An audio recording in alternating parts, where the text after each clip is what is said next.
Hey everybody, and welcome back to another episode of the wonderful Wubulous Project Zomboid, and we are marching a long ways back to our house in hopes that we get there before our character dies of exhaustion, hunger, or thirst. We try to do a little bit of exploring, essentially. We try to see what was further down the road. We did go further to the north, east a bit, and we were able to find an abandoned train station. That was a cool discovery. Unfortunately, it didn't have all that much that was useful, but it was still a really cool discovery. I really liked the way it looked, and it was kind of fun to just kind of come across it. So we decided to head back the opposite direction, and in doing so, marched for probably a little too long.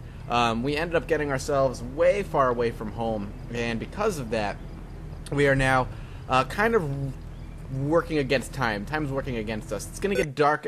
Not totally sure if the screen blacked out there, but I apologize if it did. Sticky keys actually accidentally turned on, which is weird since I never really have that turned on in the first place, but that's fine. Not worried about it. So anyway, like I said, we're working against time. Time working against us. We are in a situation where it's going to get dark out very quickly. As you can see, it's already getting dark out. With that being the case, it's going to be hard for us to see. And if any zombies come out from the forest, any of those forest zombies decide to show their ugly faces, we will have a hard time seeing them, fighting them, and attempting to survive in general. So we have to kind of get back somewhere. I will even take the train station. The train station might be the best bet. I think there's a chair in there we could easily sleep in. So that is going to be, I think, the goal is to head back to the train station. I think, if I can remember how to get there. Which is, I know sounds funny. I meant to actually do a full-on 2-episode recording yesterday, but because of circumstances I wasn't able to do that, so I'm actually picking up the next day. So my memory is a little fuzzy on certain aspects of how to get to certain places, but it's gonna be tough. I just hope dying, passing. I don't think passing out from exhaustion exists yet. I just don't think it does. But on the off chance that it does. I hope it doesn't happen to us. We are getting hungry, which is a first. So we'll eat some chips while we march. Is it up that road? I think it's this way. I think going this particular direction is the right way. If not, this is going to head us in the right direction to head back towards home one way or another. So yeah, I apologize for the inconsistent memory there. I should know, but I don't. That's fine. I just want to get back. I'd rather not die out here in the forest.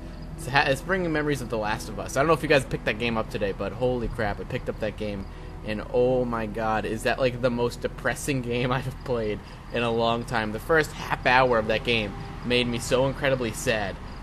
So if you haven't played it, I would highly suggest picking it up. I have a great combination. I picked that up and Animal Crossing, so whenever I get too sad, I just start playing Animal Crossing New Leaf, and it brings me to my happy place.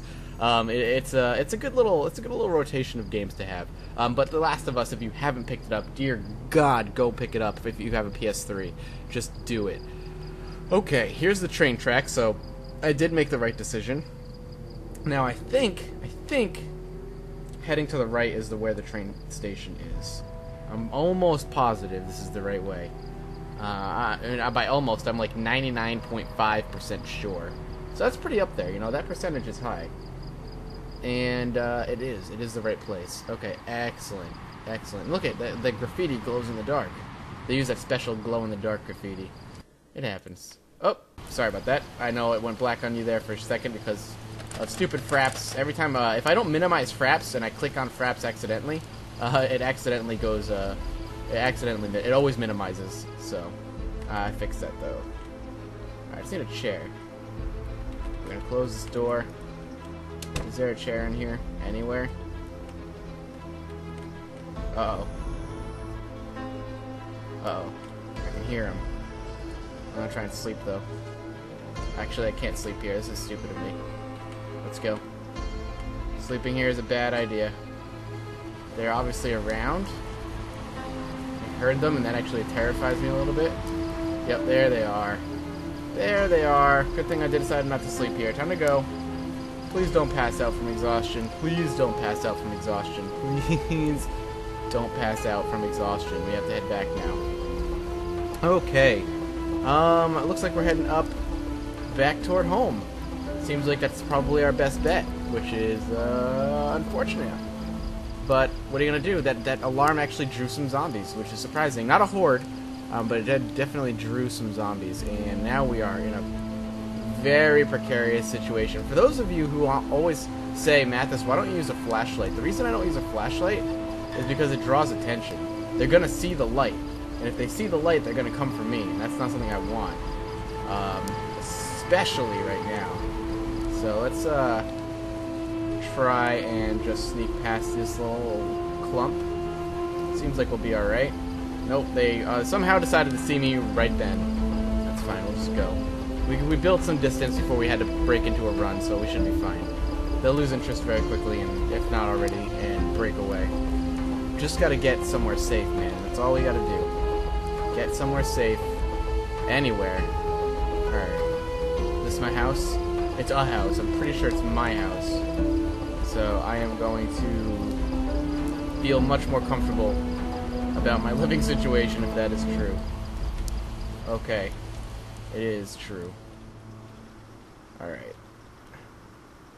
I don't know this house very well, so I gotta try and feel my way around as carefully as possible. And sleep. Holy crap, we did it. We made it home. That is surprising. I thought for a split second there we were gonna be dead, but looks like we were gonna be alright. So I'm okay with that. I'll accept that. Wow, we're sleeping in though. Holy crap. 3 dead zombies out there. Gunfire, meaning we are not gonna move. Because with gunfire, it's going to start drawing zombies in to start looking at areas. We don't want that. This window's unsheeted. This one is, and this one is over here too. Really? I missed 2? Did I miss any downstairs? Might as well go check. Can't believe I missed 2. I thought I got them all. Got it. Got it. That one's done. It's just those 2 upstairs. Swinging out this way. Sheeted. Yeah, it's just upstairs. Alright, let's go grab that one upstairs. Wait, is that one done? Over there? Oh. Close curtains. It is now. Alright, so we heard one pistol shot go off, so with that in mind, we have to... I would recommend, if this is anyone else playing this game, I always recommend if you hear gunfire, a house alarm, anything, just stay. Just stay and wait. Can we not close the curtain here? Why can't I close the curtain? Really? There we go. Alright, well that worked. Alright, so what we're gonna do, rain stopped, which is nice, is we're gonna take a look outside. Now there were a few zombies out there when we came home. It's just a matter of making sure that we're safe. So we're gonna kind of peek outside real quick. Gunfire could have easily drawn them away as well. Nope, they're gone. They wandered off. It's the slaughterhouse that is what happened here at this house. So I think because it's noon already, I mean our character slept an incredible amount. What we need to do is reset our sleep schedule. And the reason sleep schedule is so important, in case anybody's curious why a sleep schedule is important to have in this game, isn't so much that I hope my character gets 8 hours of sleep every night. It's more of a, you want to make sure you're working with as much daylight as you humanly can. If you are on a sleep schedule where your character goes to bed at like, I don't know, 2 or 3 in the morning and waking up at noon, it gets dark at around 8 or so, so you're looking at maybe 6 or 7, solid hours of daylight for scavenging and getting supplies for your safe house. While on the other hand, if he goes to bed at like 8 or 9 and wakes up at like 7 or 8, you're looking at, pretty much the entire time your character's awake to work with daylight and to be able to scavenge the entire time and get home well before it gets dark. So, again, for those of you who swear by the flashlight, I'm on the other end of that spectrum. I think the flashlight's more of a hindrance than a help. As long as you're paying close attention and you're being very, very, very cautious, you don't need a flashlight to survive. A flashlight is one of those, kind of elective necessities. You don't really need it right off the bat, especially. Oh. So I was just coming out to do a quick sweep to see if there's any zombies out here. seems as though that there was. Okay, and I missed somehow. Probably because my character's panicked. That's fine. We can just beat him into submission there. Do we hear anything else? No. Just a quick cleanup, essentially. See what we can get. Maybe even get a couple supplies off their bodies as well.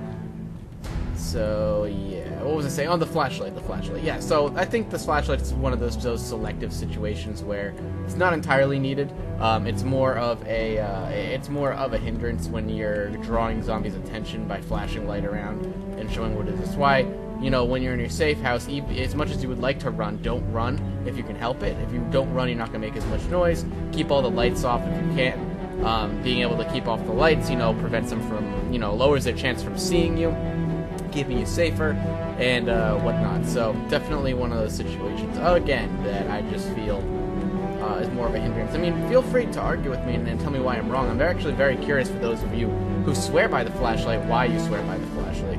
What makes that such a useful tool outside of being able to see in the dark?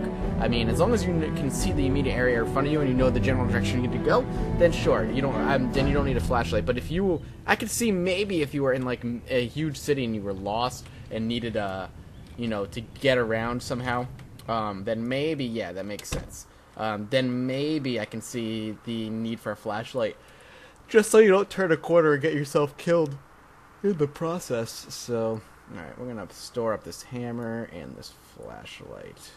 Again, I'm talking trash about the flashlight, then I pick it up, but I just like to hang on to certain things and keep them just in case I desperately need them at any particular time.